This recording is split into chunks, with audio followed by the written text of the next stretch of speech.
నిన్ను స్వస్థపరచువాడు యేసయ్యా, నిన్ను బాగు చేయువాడు యేసయ్యా, నిన్ను స్వస్థపరచువాడు యేసయ్యా, నిన్ను బాగు చేయువాడు యేసయ్యా.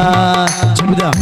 నిన్ను స్వస్థపరచువాడు యేసయ్యా, నిన్ను బాగు చేయువాడు యేసయ్యా, నిన్ను స్వస్థపరచువాడు యేసయ్యా, నిన్ను బాగు చేయువాడు యేసయ్యా.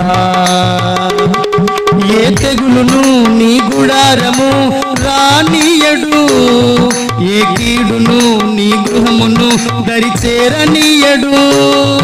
ఏ తెగులును నీ గుడారము రానీయడు, ఏ కీడును